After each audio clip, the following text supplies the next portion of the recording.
Now, Storm Tracker 9 weather with Chief Meteorologist Justin Stapleton. Well, you saw our own Kristen Rogers and Nanuin out there rocking out to Guns N' Roses at Sheldon High School. Our Friday night Blitz game of the week, Grants Pass, riding up the old I-5 here, heading on up to town. Should be a nice one. It'll be very warm, though. Once again, we'll see the temperatures falling into the mid-70s as we get ready towards kickoff, likely looking at the low 70s and then wrapping up upper 60s for tonight, but still a nice night all across Western Oregon for football. Now, one new thing I want to show you. This is a brand new fire that actually developed just within the last couple of hours. The last check, it's about 150 acres, still growing fairly quickly. Some evacuations right around. This is the out towards Forest Grove, and also what they call, I believe it's Stipend Road. I may be saying that wrong, but I want to show you something. I'm going to back the radar up and watch this little area right here. You can see that there. That is the smoke that's being picked up by the radar sweep as we back it up for about an hour and a half and then roll it through. So you can see it's all moving basically from the northwest to the southeast. So down towards McMinnville, maybe even towards Woodburn, and probably will continue to drift southward through the valley as we head into the overnight hours tonight. So Central Valley folks, Corvallis and whatnot, might see some of that trying to mix in tomorrow, as we're also seeing high pressure starting to create more of an offshore wind over the next couple of days. And that's what's really going to help dry things out. Not help for the fire crews. They've enjoyed the last couple of cooler days. That certainly was not the case today, as temperatures were in the 80s, 82 in Portland, up to about 88 as you got down towards Roseburg. Pair of 84s in both Corvallis and Eugene here, 90 down in Medford. And you know that the offshore winds have been kicking in. Look at Brookings. All that real hot, dry air moving through. They were at 92 degrees today in the Cove. So as we go into the next 24 hours, here's what we'll look at.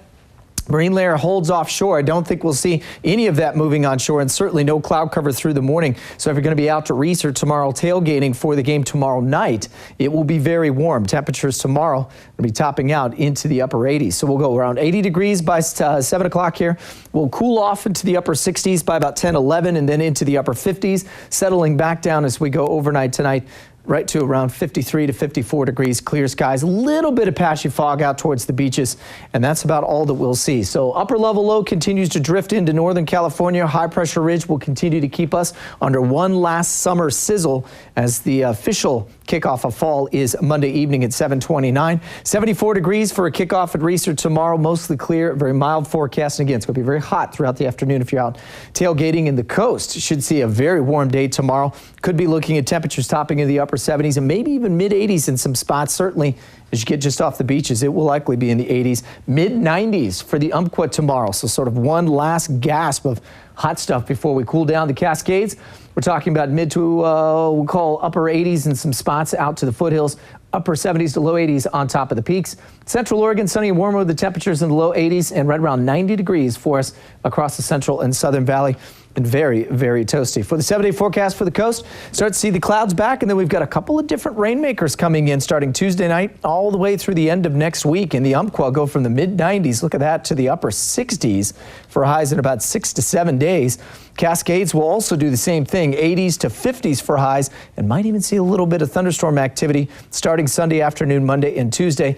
And for us here in the Willamette Valley, will go from the upper 80s to the low 80s to the low 70s. And some showers back by Wednesday, Thursday, and Friday of next week. Fall's like, hello, I'm here as soon as it gets here. Right. It is. It's good. I think it'll be welcome with open arms for a lot of people. Agreed. It's been a long summer. Yeah. Yep.